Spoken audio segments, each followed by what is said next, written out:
go. All right, hi, I'm Kat. I am the CEO and co-founder of Simply Vital Health, and we are providing insight into what happens after the patient leaves the hospital. This is Bob. He just had a hip replacement. Before 2016, the hospital was not worried about Bob after he left the hospital.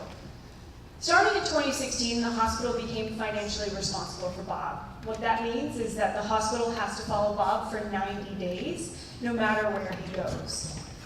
This means that their hospital margins are getting squeezed, because if the cost of Bob's care goes over a certain fixed threshold, that goes on the bottom line of the hospital, squeezing their margins. The trouble is that there's a massive black hole about what happens to Bob after he leaves the hospital. This means that they cannot manage Bob, and they cannot manage their financial risk. Another trouble is that their current technology does not help at all. Their electronic medical record is terrible, it's not good for care coordination, and it definitely does not help them manage risk. They've actually flat out said that Epic, one of the major products, sucks. And our first paying customer agrees. Hartford Healthcare, Bone and Joint Institute, signed on with us because we help provide insight into what happens to their patients after they leave. Hospitals use our platform to connect providers outside of different facilities back into the hospital team, and they use our clinical and financial analytics as a decision engine. This is really important because 49% of Bob's care in that 90 days occurs outside of the hospital. So an important data point that they would want to know that they're not getting now is how many days is Bob staying in a skilled nursing facility. Each day is $500 and increasingly notches up on the cost for the hospital. The other issue is that hospitals have a little bit of a trust issue. They really don't like sharing data. So we use blockchain technology in our platform to create an extra layer of trust. So we have an auditability and security feature in our platform. So this new model of care is called value-based care. It's a $300 billion, or 75% of all private and public health insurance payments are going to be tied to this type of care in the next 3 years. To wedge into the market, we're starting first with a $10 billion orthopedic market. So who are we, and how do we know that we're going to win in this market? So I left my job at Yale New Haven in December 2016 because I had this exact problem when I was managing the orthopedic department. In terms of my career winnings, my strategic and business development analyses have reached national recognition. I was a Teach for America Corps member, which is more selective than Harvard Law, and just last week, unexpectedly, I was featured in Fortune as one of the 34 leaders that is changing healthcare. Then we have Lucas, our fearless CTO.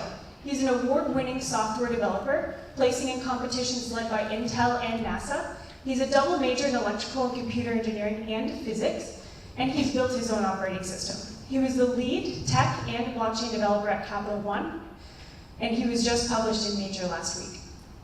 So this is a massive issue in healthcare, and because it's such a massive issue, we're gaining traction really fast in the press, customers, and partnerships. So come speak to me so you can learn how we're winning this market.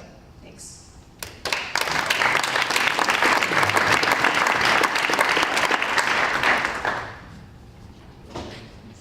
So the hospitals pay you? Yes. Right? And they pay you because they need that extra data about the patient who has left the hospital. Correct. And they get this data on sort of what happened to them for those 90 days. Correct. And they need it so that they can then measure what's happened over time so that they can watch for something similar that would happen later. Right? Exactly. That's why yes. they're doing it. That's exactly it. Yes. Okay. Yep. So the current way they're doing this financially is they get the data anywhere between 3 to 12 months behind. So it's all retrospective analyses. We're giving it to them in near real time so that they can make decisions right away. And have you figured out how much that's worth to them? I mean, have you sold to a hospital yet? Yes, so we sold to Hartford Hospital in Connecticut. So our business model is an integration fee, one-time integration fee between $15,000 and $25,000, and then it's $100 per patient that's in this program. The patient size ranges between 100 to 1,000 patients, just in orthopedics. What's their ROI on giving you that $100? How much is it making them? Yeah, so that's a great question. So Obviously, that would be one of our targets that we measure, but an example of that, so let's say that there are 60 patients that go to a skilled nursing facility, and we want to reduce the amount of time they're there by 2 days. That's it.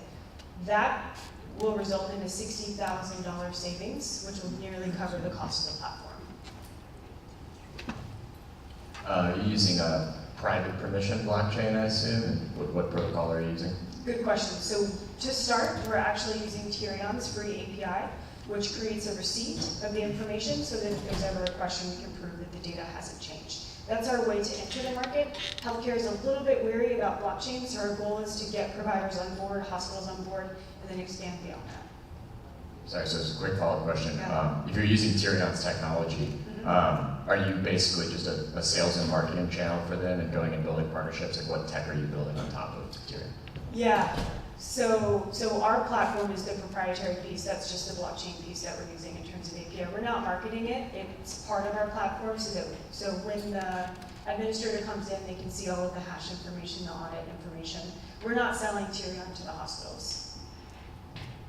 Walk me through your sales cycle for hospitals. Yes, good question. So because I purchased technology for a hospital, I figured out how to fly under the enterprise radar. So if you price it correctly, you can sell directly to the department. So we're targeting the Department of Orthopedics specifically. What the sales cycle is like? Oh, yes.